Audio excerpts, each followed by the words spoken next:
Deoli camp येथे महाराष्ट्रातील cantonment बोर्डाचे महापालिका अथवा स्वतंत्र नगर परिषदेमध्ये रूपांतर करण्याचा निर्णय विधानसभेत नुकताच जाहीर करण्यात आलाय। त्यामुळे राज्यातील देवळालीसह कामठी व भिंगार कॅन्टोन्मेंटचे स्वतंत्र नगर परिषदेमध्ये रूपांतर करण्यात येणार असल्याचं सूत्रांनी सांगितलंय। ब्रिटिशकालीन कॅन्टोन्मेंट कायदा 1926 नुसार देशात 62 कॅन्टोन्मेंट बोर्ड अस्तित्वात आहे।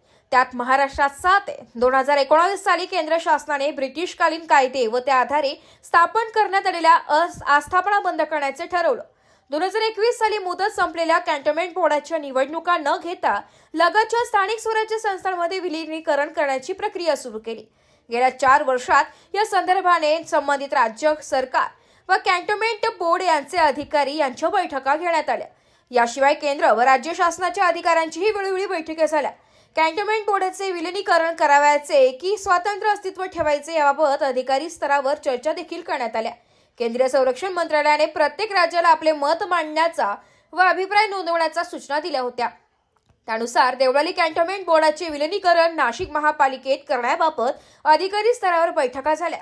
त्यात ठोस निर्णय होऊ शकला नाही। देवळालीचे आमदार माजी खासदार हेमंत गोडसे, भाजप जिल्हा सरचिटणीस व कॅन्टोन्मेंट बोर्डाचे माजी उपाध्यक्ष तथा कॅन्टोन्मेंट बोर्डाचे नामनिर्देशित सदस्य सचिन ठाकरे, बाबूराव मोजाड, मीना करंजकर, कावेरी कासार, प्रभावती धिवरे, आशा गोडसे, भगवान कटारिया यांनी तसेच शहरातील विविध पक्षांच्या प्रतिनिधींनी देवळालीचे स्वतंत्र अस्तित्व ठेवण्यासाठी नगर परिषद होण्याची मागणी केली होती। सध्या राज्याचे पावसाळी अधिवेशन चालू असून मुख्यमंत्री, उपमुख्यमंत्री व संबंधित कॅन्टोन्मेंट बोर्डातील आमदारांची तातडीची बैठक 9 जुलैला पार पडली। 10 जुलैला अधिवेशनात शासनाकडून कॅन्टोन्मेंट बोर्डाचे विलीनीकरण करण्याचा निर्णय घोषित करण्यात आला। त्यानुसार देवळालीसाठी स्वतंत्र नगर परिषद होणार आहे। याबाबत शासनाचा निर्णय केंद्राच्या संरक्षण मंत्रालयाकडे पाठवण्यात येणार असून त्यांच्या संमतीनंतर अधिकृत घोषणा केली जाणार आहे।